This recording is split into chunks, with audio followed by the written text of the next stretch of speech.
Hello and good morning, everyone. I welcome you all at Eduverse IS. I hope everyone is doing well. So, today is 25th January 2024, and we are going to discuss important news and articles from The Hindu newspaper.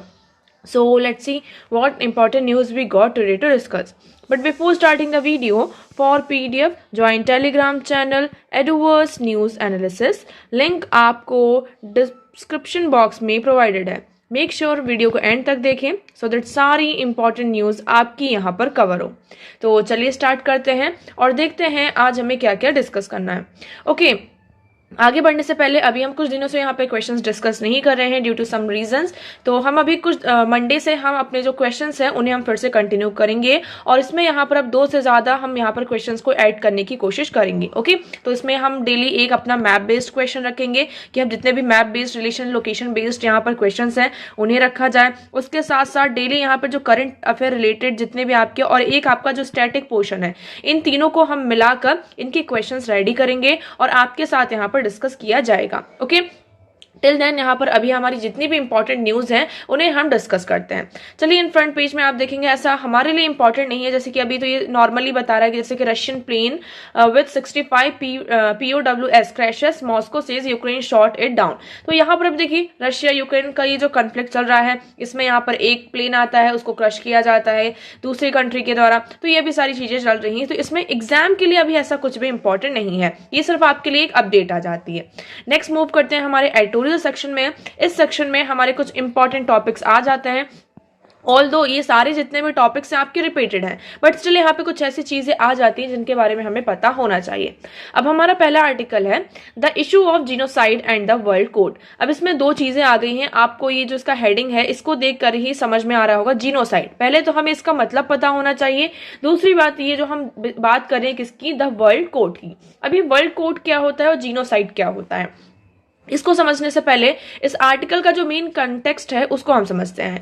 29 of December को south Africa ने क्या किया है, international court of justice में यहाँ पर case file किया है. किसके अगेंस्ट में, इजराइल के अगेंस्ट में, कि इजराइल क्या कर रहा है आपका पैलेस्तीन में जीनोसाइड कर रहा है. अभी जीनोसाइड क्या है इसके बारे में अभी हम देखते हैं. अब देखिए जैसे कि आप सभी को पता है इजराइल और ये गाजा का यहाँ पर जो सारी चीजें चल रही हैं तो इसके चलते ये कहा जा रहा है कि इजराइल में जो अटैक हुआ ओके, बट अब जो इजराइल यहाँ पर कर रहा है ये एक तरीके जीनोसाइड है. ये यहाँ पर रिटेलिएट नहीं कर रहा है, टेररिज्म को यहाँ पर खत्म करने की कोशिश नहीं कर रहा है, ये यहाँ पर जीनोसाइड कर रहा है जो कि यहाँ पर करेक्ट सोल्यूशन नहीं है. इससे कई सारे लोगों की, बहुत सारे जो निर्दोष लोग हैं उनकी भी यहाँ पर जान जा रही है. ठीक है, इसी के चलते यहाँ पर इंटरनेशनल कोर्ट ऑफ जस्टिस में किसने, साउथ अफ्रीका ने अपनी जो प्रोसीडिंग्स है उसको यहाँ पर स्टार्ट कर दिया. अभी इसकी जो हियरिंग है वो चल रही है और फर्दर इसमें क्या डिसीजन आता है वर्ल्ड कोर्ट का उसके बारे में हम फर्दर यहाँ पर डिस्कस करेंगे. अभी यहाँ पर डिसीजन नहीं आया है.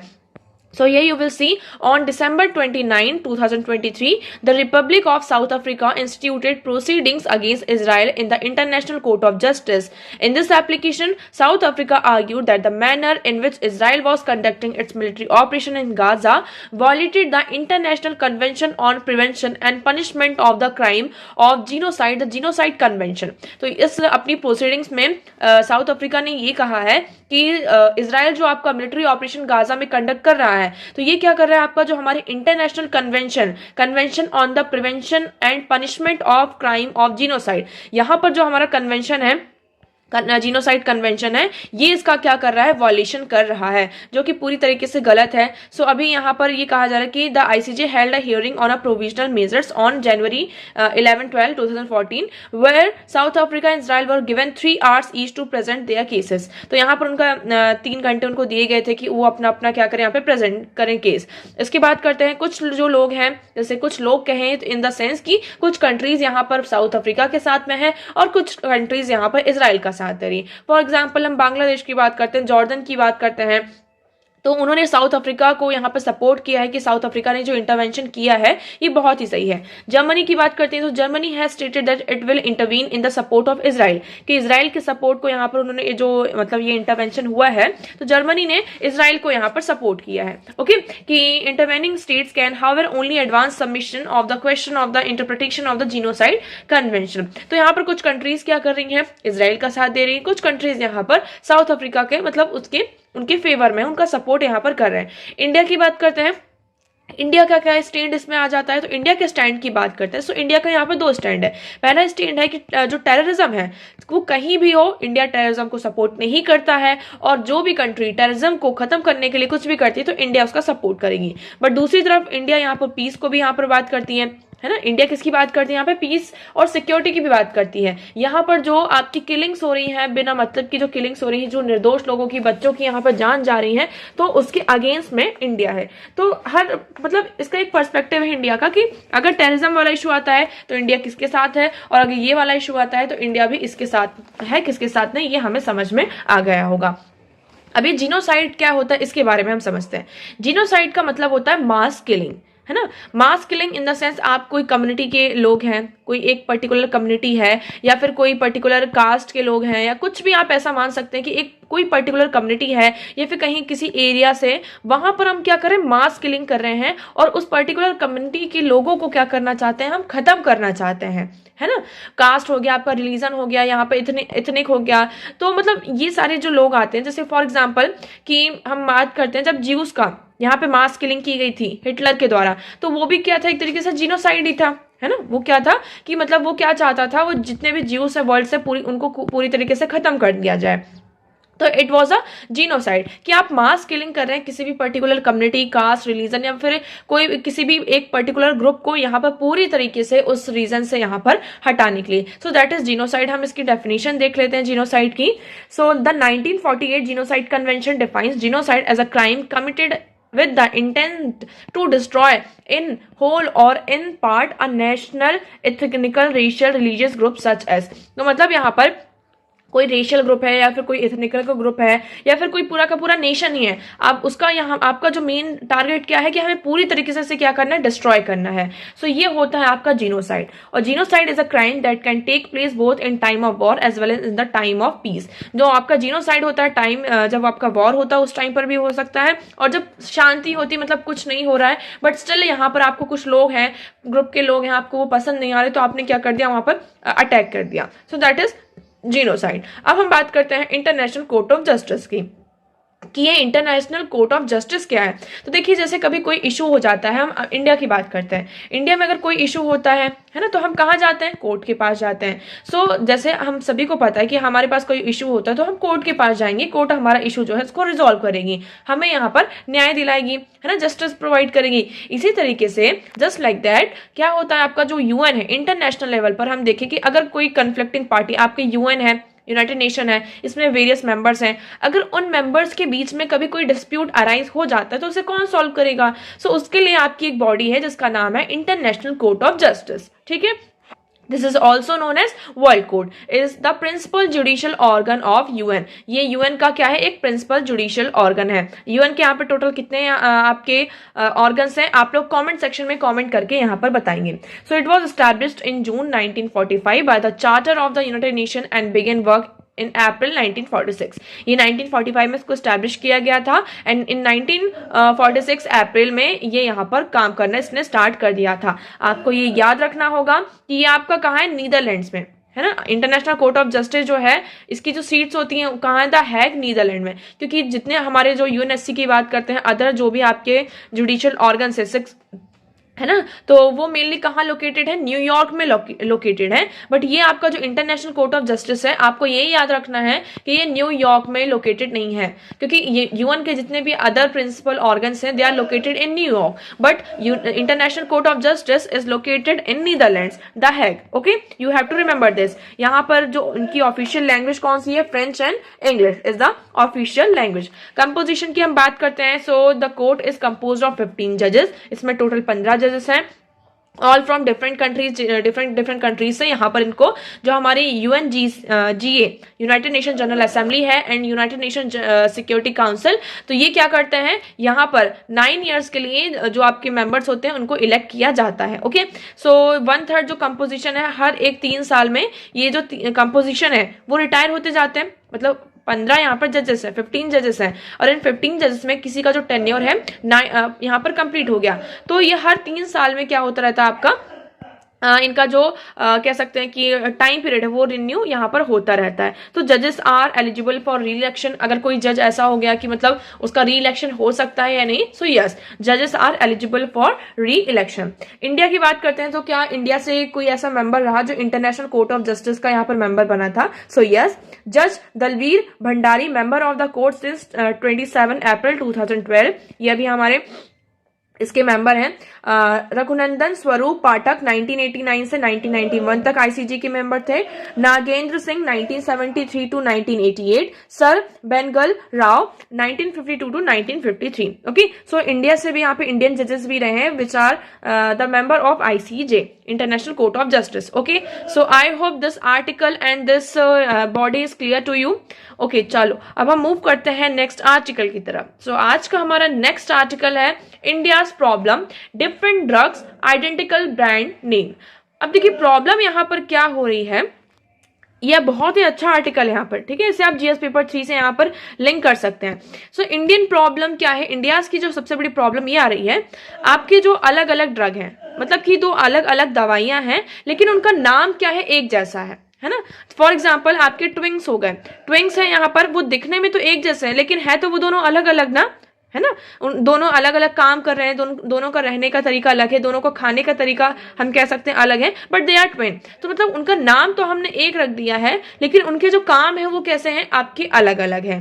तो ये सबसे बड़ी यहाँ पर प्रॉब्लम आ रही है और इसमें वेरियस जो ड्रग्स है उनके बारे में डिस्कस किया गया है कि आप यहाँ पर देखेंगे recently oncologist doctor Vincent Rajkumar express his shock on social media over the fact that 2 different drugs treating entirely different condition. यहाँ पर 2 डिफरेंट ड्रग हैं और उनका जो काम है पूरी तरीके से अलग है ना। So has identical brand names, तो बट उनका जो नाम अगर आप देखेंगे, उनका जो ब्रांड नेम है वो क्या है, पूरा एक तरीके से सेम है। हम किसकी बात कर रहे हैं, लिनामैक की। इसमें लिनामैक का एग्जाम्पल दिया गया है।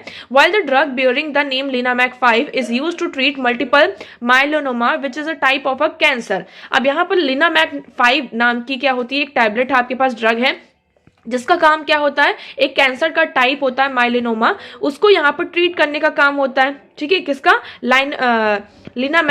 लिनामैक 5 का काम क्या है, कैंसर को ट्रीट करने का। आप इसको ऐसा समझिए, ठीक है, इजी लैंग्वेज में।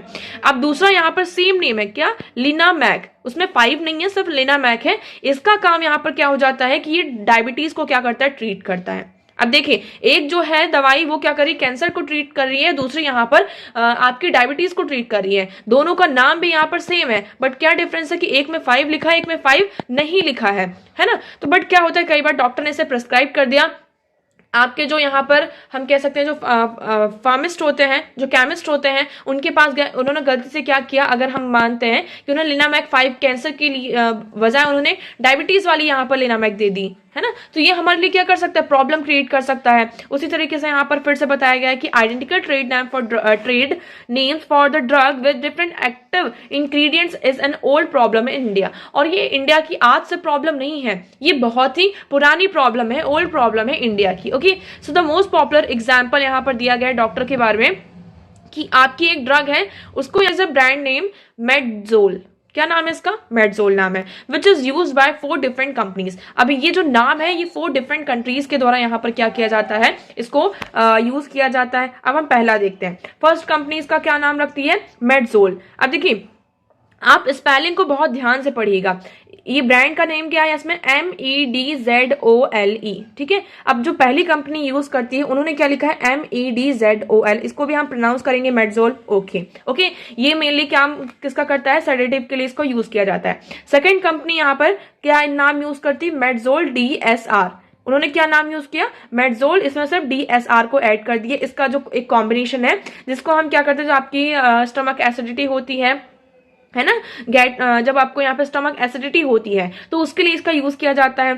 थर्ड कंपनी नाम क्या यूज करती है, मेडजोल 400 for a formulation containing D-warming treatment for children. तो बच्चों में यहाँ पे जो डी-वॉर्मिंग मतलब बच्चों के पेट में अगर जो कुछ कीड़े वगैरह हो जाते हैं ना, जैसे कि बच्चों के लिए आपने देखे होंगे बच्चों को ये सारी चीजें होती रहती हैं, तो उसके लिए ये इस ड्रग का यूज किया जाता है मेडजोल 400 का। अब यहाँ पर एक फोर्थ कंपनी आती है, वो क्या करती है, Medzol 200 for a formulation containing itraconazole which is powerful antifungal drug use treat diseases such as black fungus. तो यहाँ पर मेडजोल 200 का यूज किसके लिए किया जा रहा है? जो आपका ब्लैक फंगस होता है उसको ट्रीट करने के लिए किया जाता है। तो देखिए यहाँ पर छोटा सा माइनर चेंज है, इसको भी हम मेडजोल प्रोनाउंस कर रहे हैं, इसको भी अगर हम सिंपली देखें तो मेडजोल ही प्रोनाउंस करेंगे, सिर्फ डीएसआर इसमें ऐड है। ये मेडजोल 400 है और मेडजोल 200 है। कई बार यहाँ पर क्या होता है, डॉक्टर्स ने अगर जल्दी जल्दी में कुछ भी लिख दिया है ना, सिर्फ मेडजोल ही लिख दिया, या फिर स्पेलिंग में यहाँ पर समझ नहीं पाए, हम केमिस्ट के पास गए, उनको हमने ये दिखा दी दवाई की ऐसा ऐसा है, तो उन्होंने सिर्फ मान लीजिए स्टार्टिंग का देखा, पीछे का नहीं देखा, 400 नहीं देखा, डीएसआर नहीं देखा या 200 नहीं देखा। तो इससे तरीके से क्या हो सकता है ना, आप सोच सकते हैं कितनी बड़ी यहाँ पर प्रॉब्लम हो सकती है। तो ये जो माइनर से यहाँ पर डिफरेंट होता है। अब इसमें ये कहा जा रहा है कि ऐसा क्यों हो रहा है। अगर हम इसकी बात करते हैं, यहाँ पर एक और पिल है जिसके हम आई पिल के नाम से जानते हैं, ठीक है। यहाँ पर एक ब्रांड का नाम है आई पिल, सो टू सेल इमरजेंसी कॉन्ट्रासेप्टिव्स। तो यहाँ पर ये इनका काम क्या होता है, कंपनी है जो एक नाम यूज करती है आई पिल। ये क्या करती है, जो एक इमरजेंसी जो कॉन्ट्रासेप्टिव्स होते हैं ना, इसको यहाँ पर सेल करने का काम करती है, जिसका नाम क्या है, आई पिल डेली। उसी तरीके से यहाँ पर हम बात करते हैं ईसीपी। इसी तरीके से मतलब ये आपकी इमरजेंसी कॉन्ट्रासेप्टिव पिल है ईसीपी। ये क्या होता है, इसका हम यूज करते हैं after sexual intercourse to prevent fertilisation. जैसे कि फॉर एग्जांपल यहाँ पर सेक्सुअल इंटरकोर्स हुआ है, लेकिन हमें यहाँ पर प्रेगनेंसी नहीं चाहिए, तो फर्टिलाइजेशन को यहाँ पर प्रिवेंट करने के लिए ईसीपी का यूज किया जाता है।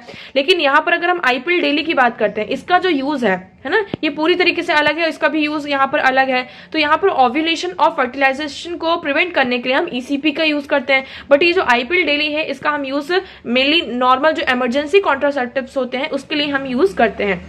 But sometimes what happen, pharmacy में they are use in interchangeably. इसको फार्मेसी में लोग क्या करते हैं, एक कभी आई पिल डेली की प्लेस पर ईसीपी दे देते हैं और ईसीपी के प्लेस पर आई पिल डेली यहाँ पर दिया जाता है। तो इसमें प्रॉब्लम क्या आती है, कंट्री में सबसे बड़े ये जो प्रॉब्लम आ रहा है, इसका मेन रीजन, फर्स्ट रीजन ये बताया जा रहा है कि जो ड्रग्स यहाँ पर होते हैं और जो आपकी प्रिस्क्राइब्ड एडवाइस होती है, वो उनमें क्या होता है, आपका इंग्लिश लैंग्वेज होती है, ओके। और यहाँ पर आप सभी को पता है कि इंडिया में यहाँ पे ओनली 10% जो पॉपुलेशन होगी वो इंग्लिश लैंग्वेज को क्या करती है, बोलती है और उसको समझती है, ठीक है। ये आप सभी को पता है। तो इंग्लिश में नाम होते तो हमें तो पहली बात कुछ समझ में नहीं आता, फर्स्ट थिंग ये ऐसा कहा जा रहा है। सेकंड, इसमें यहाँ पर जो आपका फार्मेसी है, इंडिया का फार्मेसी बहुत ही ज्यादा पोअरली रेगुलेटेड है। कई बार क्या होता है, हम फार्मेसी में जाते हैं, केमिस्ट के पास जाते हैं और उनसे कहते हैं कि हमें ये प्रॉब्लम है, लाइक मेरा पेट दुख रहा है या मेरा हेडेक हो रहा है। तो वो क्या करते हैं, बिना डॉक्टर के, विदाउट एनी प्रिस्क्रिप्शन, है ना, without any drug prescription paper, वो क्या करते हैं, हमें यहाँ पर ड्रग्स को दे देते हैं कि हाँ आप ये दवा ले लीजिए, आपको यहाँ पर ये आराम मिल जाएगा। सो ये एक तरीके से क्या है, इलीगल है, हम कह सकते हैं ना। उन्हें ऐसा नहीं करना चाहिए, विदाउट प्रिस्क्रिप्शन ऐसा नहीं किया जा सकता। कई बार क्या होता है, आपके आपने फार्मेसी में देखा होगा, एक यहाँ पर पर्सन होता है, उसके साथ साथ हेल्पर्स भी होते हैं। आपने हेल्पर्स देखे है ना। अब वो हेल्पर्स यहाँ पर कितने पढ़े लिखे हैं, उन्होंने फार्मेसी की है या नहीं की है ना, उनकी क्वालिफिकेशंस क्या है, आप इस तरीके से हम कह सकते हैं, क्या उन्होंने अपने आप को फार्मेसी काउंसिल ऑफ इंडिया में रजिस्टर किया है। जितने भी यहाँ पे फार्मिस्ट हैं, हमें तो नहीं पता कि उन्होंने फार्मेसी काउंसिल ऑफ इंडिया में रजिस्टर किया है या नहीं किया है, जितने भी यहाँ पे पर्सन उस फार्मेसी में काम कर रहे हैं। सो ये सबसे बड़ा एक प्रॉब्लम आ जाता है। So this is a problem. हम क्या कर सकते हैं, ये हमारे साथ क्या है, इंडिया की सबसे बड़ी प्रॉब्लम है। अब इसमें हमारे पास वे फॉरवर्ड की बात करते हैं। वे फॉरवर्ड क्या है, so way forward is the only way forward here is कि हमें ये जितनी भी प्रॉब्लम है, तो ये हमारा क्या है, central drug standard control organisation है। तो इसमें हमारा इनका मेन काम क्या हो जाता है, आपका DCGI, drug control journal of India है, इनका काम ये हो जाता है कि ये क्या करें, ये जितने भी रेगुलेशन मतलब कि अनरेगुलेटेड चीजें हो रही हैं, इसे रेगुलेट किया जाए, यहाँ पे प्रॉपर रूल्स एंड रेगुलेशंस लेकर आया जाए, जिससे कि हम क्या कर सकें, इस तरीके की प्रॉब्लम से बाहर आ सके। I hope this article is clear to you. Okay, so now move करते हैं नेक्स्ट आर्टिकल की तरफ. So the next article is providing clean water to all. अब देखिए ये आर्टिकल किसके द्वारा लिखा गया है, उसके बाद हम इस आर्टिकल की बात करते हैं. So Gajendra Singh Shekhawat is union minister of जल शक्ति मिशन. ये जल शक्ति मिशन के क्या है, यूनियन मिनिस्टर है. तो आप देखिए किसी भी पर्सन का अगर कोई प्रोग्राम होता है, काम होता है, तो वो अपने बारे में अच्छा ही लिखेगा. तो इस आर्टिकल में तो पूरा पॉजिटिव आर्टिकल है. आप इस आर्टिकल को पढ़ेंगे ना तो आपको बहुत अच्छा समझ में आएगा. बहुत ही पॉजिटिव आर्टिकल है कि हमने मास माइग्रेशन, उत्तराखंड का जो मास माइग्रेशन था वो यहाँ पर रुक गया है. झारखंड में हमने यहाँ पर देखा कि जो ह्यूमन एनिमल कन्फ्लिक्ट होता था वो धीरे धीरे कम हो गया है. हमने ये देखा महाराष्ट्र में जो वेडिंग्स वगैरह पहले नियरली जो छतरपुर विलेज है, यहाँ पर जो पहले विलेज में जो प्रॉब्लम्स होती थी, जो वेडिंग्स वगैरह सेलिब्रेट किए जाते थे, तो इसमें हमने बहुत अच्छा फॉर्म दिखाई दिया है, क्योंकि हमने हर एक रीजन में क्या कर दिया है, आज के टाइम पर टैप वाटर कनेक्शन प्रोवाइड कर दिया है, जो कि किसके द्वारा हुआ है, आपका जल जीवन मिशन के द्वारा। इसे कब लॉन्च किया गया था? 2019 में प्राइम मिनिस्टर नरेंद्र मोदी जी के द्वारा यहाँ पर जल जीवन मिशन को लॉन्च किया गया था। एक्चुअली प्रॉब्लम ये हो रही थी, प्रॉब्लम वाज दैट कि बहुत ज्यादा यहाँ पे पानी की प्रॉब्लम हो रही थी, स्पेशली रूरल एरिया में आपका यहाँ पे सूखा पड़ रहा था। बहुत सारे प्लेसेस पर हमें यहाँ पे नीति आयोग की रिपोर्ट भी आई थी कि वाटर में जो आपका ग्राउंड वाटर है उसमें यहाँ पे आर्सेनिक पाया जा रहा है। क्या मिल रहा है हमें? आर्सेनिक मिल रहा है, जो कि बिल्कुल भी हमारे लिए मतलब कि बहुत ही ज्यादा हार्मफुल है। इसी के चलते रूरल एरिया में टैप वाटर कनेक्शन को प्रोवाइड करने के लिए हमने क्या किया, 2019 में जल जीवन मिशन को यहाँ पर लॉन्च किया गया था। इसमें हमारा मेन मोटिव ये था कि 2024 तक जितने भी यहाँ पर रूरल हाउस होल्ड्स हैं वहां पर हम क्या करेंगे, टैप वाटर का कनेक्शन प्रोवाइड किया जाएगा। ये आपका किसके अंडर आता है? जल शक्ति मिनिस्ट्री के अंदर आता है। उसके साथ साथ आप सभी को पता है कि हमारा यहाँ पे सस्टेनेबल डेवलपमेंट गोल भी है, एसडीजी टारगेट है, जिसमें हमारा जो एसडीजी टारगेट 6 है ना, सेफ एंड क्लीन वाटर, जो आपका सैनिटेशन है, clean sanitation and safe drinking water, इसे हमें अचीव करना है 2030 तक, है ना। तो इसी के चलते आपका क्या होता है, जल जीवन मिशन भी लॉन्च किया जाता है। तो यहाँ पर मेनली बताया जा रहा है जल जीवन, फिर हमने क्या किया था, पहले इसे हमने रूरल एरिया के लिए लॉन्च किया था, फिर हमने इसे अर्बन एरिया के लिए 2021 एंड 22 में भी लॉन्च किया था कि अर्बन एरिया में भी हमें क्या करना है, जल टैप वाटर कनेक्शन यहाँ पर प्रोवाइड करना है। तो ये सारी चीजें हो गई। अब इस आर्टिकल में और कुछ भी नहीं है, इसमें बस यही बताया जा रहा है कि हमने यहाँ पर जो पूरा बेनिफिट देखते हैं कि 2019 के कंपैरिजन में अगर हम 2020 अभी की बात करते हैं, तो हमने 73% जो रूरल हाउस होल्ड एरियाज है वहां पर टैप वाटर कनेक्शन को क्या कर दिया है, प्रोवाइड कर दिया है। तो ये हमारा यहाँ पर अचीवमेंट रहा है। वेरियस यहाँ पर ट्रांसपेरेंसी भी हमने इसको बहुत ट्रांसपेरेबल बनाया है कि आपका जो जल जीवन मिशन डैशबोर्ड है वहां पर रियल टाइम्स आपको अपडेट्स मिलती हैं, प्रोग्रेस रिपोर्ट दी जाती है। इसलिए हम यहाँ पर ट्रांसपेरेंसी को भी इंश्योर कर रहे हैं कि जो आपके वाटर रिसोर्सेस है they are being use efficiently, या वहां पर उनका क्या हो रहा है, इफिशिएंटली हम यूज कर रहे हैं। ओके, सो आई होप ये आर्टिकल आपको क्लियर होगा। नाउ नेक्स्ट मूव करते हैं। So the next article is आज का हमारा नेक्स्ट आर्टिकल है, हाँ, centre releases 3 drug regime for treating leprosy. अब आपका जो लेप्रोसी होता है इसको ट्रीट करने के लिए सेंटर ने क्या किया, आपका 3 ड्रग जो रिजीम है उसको यहाँ पर लॉन्च किया है। So the union government had approve new treatment regime for leprosy aiming at stopping its transmission at the sub regional level by 2027। तो 2027 तक हमें क्या करना है, सब रीजनल लेवल्स पर जो आपका लेप्रोसी है ना, वो जो फैल रहा है, इसका ट्रांसमिशन हो रहा है, तो इसे रोकने के लिए हमने क्या किया है, यूनियन गवर्नमेंट ने जो इसके ट्रीटमेंट के लिए 3 ड्रग रिजीम थी उसको यहाँ पर लॉन्च कर दिया है। ओके, तो हमारा जो नेशनल लेप्रोसी एरेडिकेशन प्रोग्राम है इसको हमने एक अनदर लेवल पर हमने इसको लेकर गए हैं। 2027 तक इसे हमें क्या करना है, पूरी तरीके से एलिमिनेट करना है। सो देखिए WHO ने ये रिकमेंड किया है कि जो ये 3 ड्रग रिजीम है जिसमें डैप्सोन, रिफापिमजिन एंड क्लोजा, इसको हम कॉम्बिनेशन को MTD भी रिफर करते हैं। तो इस कॉम्बिनेशन को हम क्या कर सकते हैं, लेप्रोसी के ट्रीटमेंट के लिए यूज किया जा सकता है। Now what is this leprosy, इसके बारे में हम देखते हैं। So it is a chronic infectious disease जो मेनली यहाँ पे बैक्टीरिया माइक्रोबैक्टीरियम लेप्रे के द्वारा क्या होती है, आपकी कॉज होती है।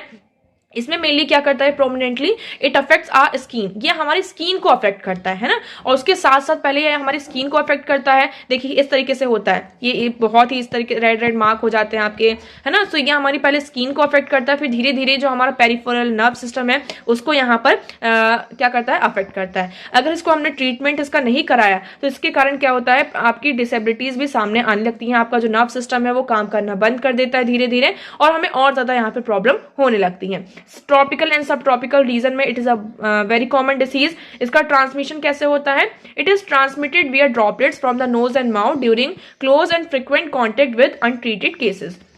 अब जैसे कोई अनट्रीटेड केस आ जाता है, इस पर्सन को यहाँ पर ये पर्टिकुलर बीमारी है, डिसीज है, और उसके यहाँ पर अगर उसका नाक का नोज से कुछ ड्रॉपलेट्स आ गए, माउथ से कुछ ड्रॉपलेट गिर गए और उसके कांटेक्ट में अगर आ गए तो ये क्या होता है, आपका इसका ट्रांसमिशन हो जाता है। सिम्टम्स की बात करते हैं तो मेनली सिम्टम्स क्या होते हैं कि बहुत ज्यादा आपकी वीकनेस होने लगती है, यहाँ पर जो स्किन है वो सोर होती है, लम्स होते हैं, बम्स होते हैं, स्किन में इस तरीके के यहाँ पर लम्प्स बम्प्स आपको यहाँ पर दिखाई देते हैं। इसका ट्रीटमेंट क्या है, इसमें यहाँ पे जो मल्टी ड्रग थेरेपी MTD जिसकी बारे में हमने भी बात की है, अगर हमने अर्ली स्टेज में इसको स्टार्ट कर दिया so we can prevent this leprosy.